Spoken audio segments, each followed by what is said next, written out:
We're working on the corner of the table, and our bow wrap is cut on the bias, so you've got some stretch to this fabric, and that'll help when you're covering the curvatures. So you're going to want to start by squaring off one end and folding under about 3/4 of an inch. And what I've done is I've sprayed the tacking side of the bow with a little bit of glue. And this will help as I'm putting my bow wrap in place. I can just kind of press it in place, and that gives me a good start without having to stick nails in there. So that's our first step, to get the bow wrap nice and straight along the bow. Nice and straight along the bow. And then our bow wrap is longer than need be, so at this end you're going to find your stop point and make sure you cut it a good inch longer than necessary. So on this end we're going to be able to fold under the excess. So we're going to fold that up. Actually, our bracket is way up here, so we're going to take some more off. Our bow wrap trimmed off and even with our bracket underneath. And then we're going to anchor that fold with a staple. And one trick you can do around the corner is take and flare this bow wrap so that you get as much stretch out of the curve as you can. So just little slits like that. You don't want to cut beyond where you're going to staple, but that'll allow you to pull that bow wrap nice and tight and get rid of all the wrinkles. And you can staple or nail. Since this is a tan top, I'm using stainless steel nails so we don't get any rusting. We've got our bow wrap on, and we're happy with how it looks. On the underneath side it's nice and smooth, so we're just going to go ahead and trim all of our excess off. And the little rule of thumb here is you don't want to leave this so long. Like if we trimmed it here, this edge would peek out on the front side of your bow. So you really want to be back at least 1/4 of an inch from the edge of the bow so that you don't have anything peeking out on the inside of the car. It's covered in the actual top material, and we're wrapping between the two mounting brackets, and then we'll take another short piece which is cut on the bias to wrap the curved area. The reason I'm doing that is this is an original bow. The customer did not remove his brackets, so I'm not going to remove the brackets and risk not being able to get them back in properly. So we're going up to the bracket and starting on the other side and wrapping the curvature. The rear window into the rear curtain for a Roadster, you want to separate your frame parts, removing all of the little screws, and be very careful not to move the keepers.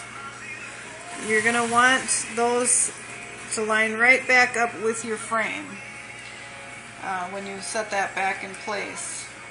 So don't take this apart any sooner than you have to. As soon as you take it apart, you want to leave it laying right in place on the table. Your instructions, either with your window or in our installation instructions, you'll find a sheet that tells you how high the rear window should be. And this says a 28-29 Roadster should be 6 inches up, and that's the bottom of the frame from the bottom of the rear curtain on center.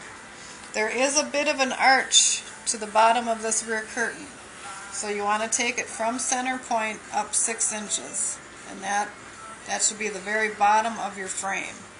So find center on the frame, find center on your curtain, get that properly aligned, and then you want to mark each one of these screw holes. And we're using a very sharp China marker, and you just, without budging the frame, you want to mark each one of those. Now we're going to take that away and punch each of those holes with a very small punch. Okay, before we set the window into the curtain, we wrapped the edge of the glass with a cloth tape, something like electrical tape or hockey stick wrapping tape. So in each of the sockets that you're screwing into, there's a thread in there that moves around. So it's best to take a peek and get those on center so you can slide them off to the side. You want to get those right in center before you lay your fabric over. And then our fabric is lined up.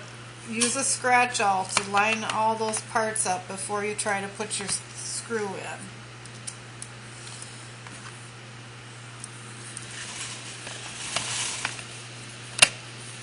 And it should find the threads.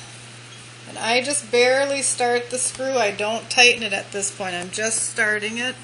And I'm going to work diagonal. So I put one here, I'll put one here. I'll put one here, I'll put one here. And keep working your way out around the frame. And then, once they're all started, we do the same thing and give them each one twist. So that you're tightening the frame down evenly, and you don't want to over tighten it or you'll crack your glass. We put our pad sets on, we put our windshield flap in place. And as you recall, we were lining up our snaps earlier. We got those set in place so it's snapped to the windshield, and then this lays over the top of the windshield frame.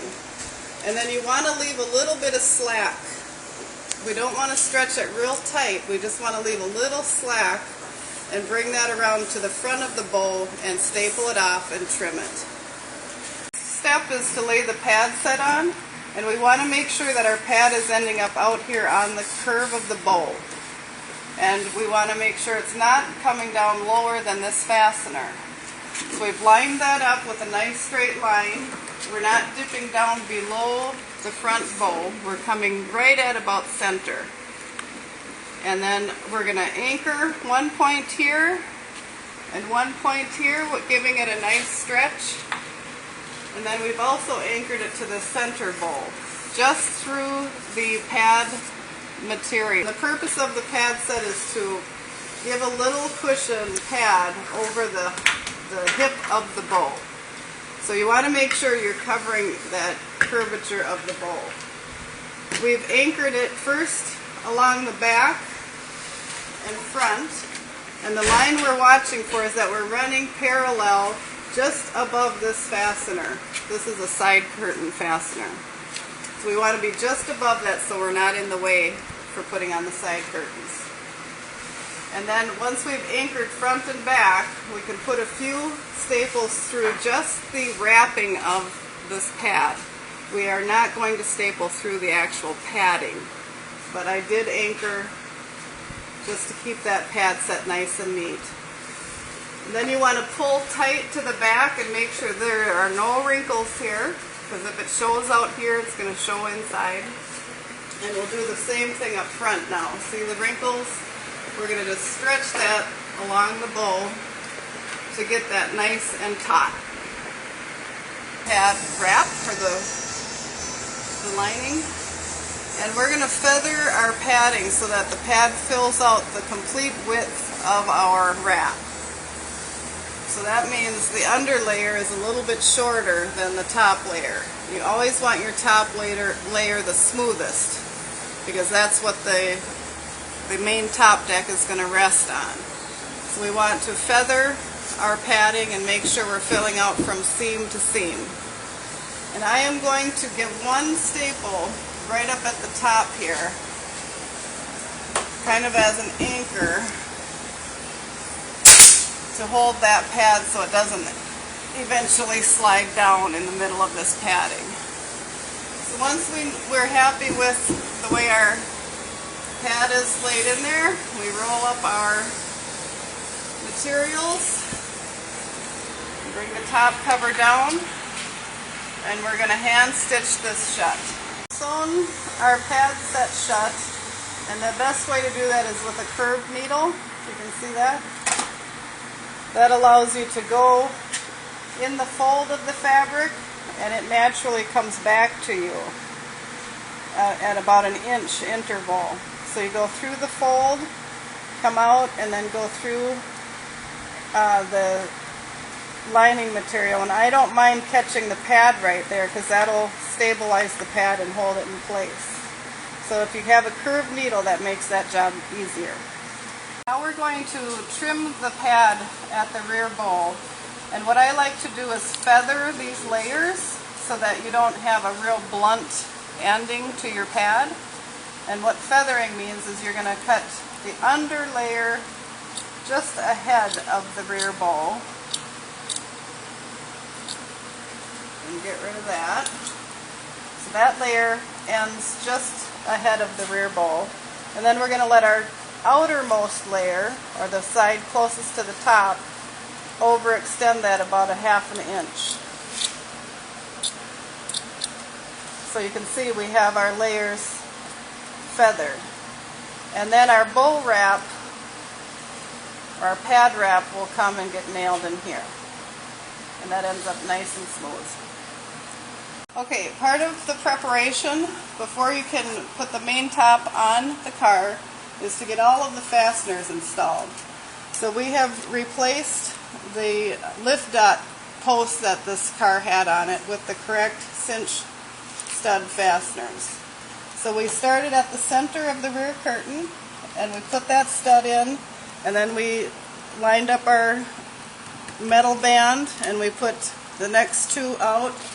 And you want to just keep working one stud at a time around the body rail of the car. So we've got a double layer here. You want to make sure you're using a long post so that 2 layers, 2 cinch grommets can fit on that stud. And so we're working out, you can see stud by stud out to the corner, and it looks like our top is going to fit just perfectly out to this snap. And then what we do is we anchor just the top of this curtain. That's going to pull our frame back to where it belongs and set it in place so we can start putting our pads on. We're setting our side panel, and a problem that customers have is getting this point in the right location. When you're setting this point of the curtain, you need to make sure you have allowed fabric to come up and around the curve of the bowl, and then pull straight up on this. If you pull this too tight, you're going to get this divot. So, and that's from pulling this too far forward.